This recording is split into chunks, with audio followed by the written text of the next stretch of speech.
Hi, welcome to TNT, Thursday the 28th of November. Somehow we stumbled over our 10,000 views yesterday, despite YouTube demonetizing and removing the video for many countries. YouTube just doesn't like us talking about shootings, including mass shootings here in Thailand. There was one yesterday, and we'll be reporting on another one very soon in today's program. However, we are going to start down in the south of Thailand, where they've had some devastating floods. We start with this report from Thai PBS World. Yala faces worst flooding in 20 years. So we're right down near the far south of Thailand, and the main city district of the southern province of Yala is facing the worst flooding in about 2 decades.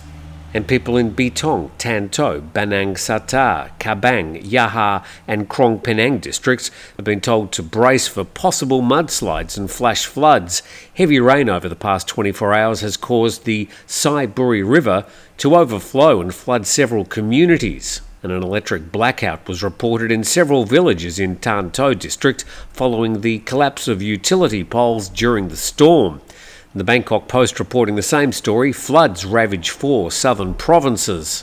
A poor man there in the grey car using his windscreen wipers, not sure that's going to help much. The Public Health Ministry will closely monitor 113 flood-prone hospitals and clinics in the 4 southernmost provinces until Saturday and put in place measures to keep medical services running. And the forecast says that heavy rain in the eastern part of the south, driven by a strong northeast monsoon and a low-pressure system, will persist until Saturday. So we're talking about the eastern part of the provinces. That's on the Gulf of Thailand. The red line there is the border between Thailand and Malaysia. Just up the top there in black circles, I've got Koh Samui and Phuket, so you can get your bearings. And then circled in white, 3 of the main population centres of Trang, Hat Yai and Yala. And plenty of wind and rain activity hitting the east coast of the Malay Peninsula today. That screenshot taken about 8 a.m. this morning.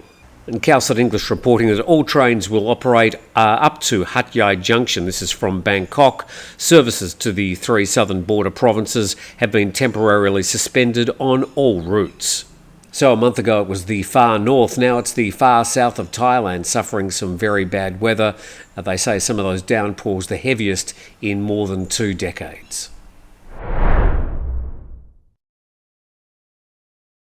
Yesterday, we reported in Samut Prakan, just southeast of Bangkok, that 4 people died, including the shooter, and a 13-year-old girl was shot, but has lived to tell the tale. Today we go to the far northeast of Thailand. Khalsat English reporting deadly shooting rocks northeastern town, suspect at large. So as of the time we recorded this program, around 8 a.m. on the Thursday morning, the shooter is still at large. 3 people were fatally shot in northeastern Thailand's Nong Bua Lamphu. This happened yesterday, marking another tragic incident of gun violence in the region that's still healing from a devastating mass shooting at a daycare centre 2 years ago. And police report that a 54-year-old called Samat allegedly shot and killed 3 people in the main city district, a father and son, as well as a village security guard. The suspect fled the scene on a motorcycle but was later spotted in the Loei province. Loei, right up in the far northeast on the Mekong River, near the border of Laos. Thailand's Interior Ministry confirmed that the suspect does not have a registered firearm permit for the 9mm weapon used in the shooting. Preliminary investigation suggests the incident stemmed from a financial dispute over a 10,000 baht government stimulus payment. And police checking the suspect's social media, he'd said just the night before, "Can't sleep tonight." They'd scheduled a meeting at the police station. Wonder how this will end. The suspect also posted threatening messages targeting his 28-year-old son and his daughter-in-law's family, forcing them to flee their homes. And provincial authorities are providing assistance to the victims' families, including special compensation for the security guard killed in the line of duty. And police continue their search for the armed suspect, who remains at large. Just referring back to that incident 2 years ago, the incidents raised renewed concerns about gun violence in Thailand, particularly in this region that witnessed one of the country's deadliest mass shootings in 2022, where 36 people, mostly children and teachers, lost their lives at a daycare centre. 2 shootings in 2 days in Thailand. Pretty sure we're going to see some sort of reaction from the government, and I think fairly swiftly.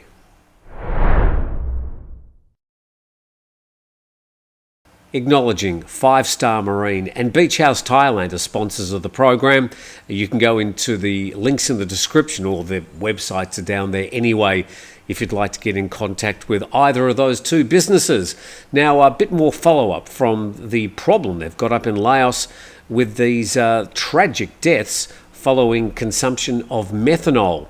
This from the BBC. Families of Australians killed in Laos call for answers. The families of 2 Australian teenagers killed in a suspected methanol poisoning in Laos have welcomed news that 8 people have been detained during a police investigation into the incident. And the article notes the bodies of the Australians were flown home to Melbourne late on Tuesday, accompanied by their relatives. The 8 people detained for questioning on Tuesday were staff at the Nana Backpackers Hostel, where all the victims had been staying, according to local media. Footage here from the ABC in Australia. And the other 4 victims have been named as Simone White, James Lewis Hudson, Anna Sophie Orkild Koyman and Freya Venevald Sorensen. A bit more information from Thai PBS World. Laos hostel staff detained after backpackers' deaths.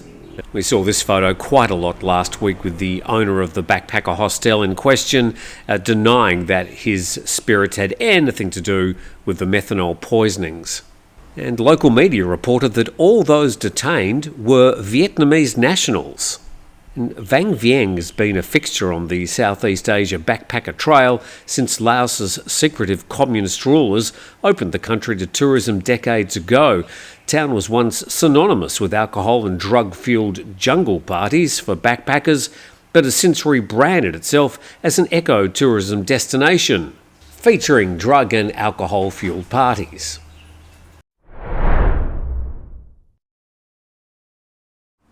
Plenty of bad news around today. Let's try and find something lighter.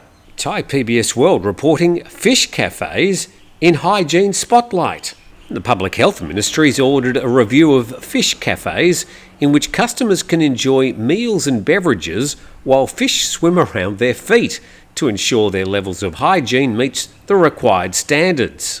The irony being that you might be enjoying seafood at the time.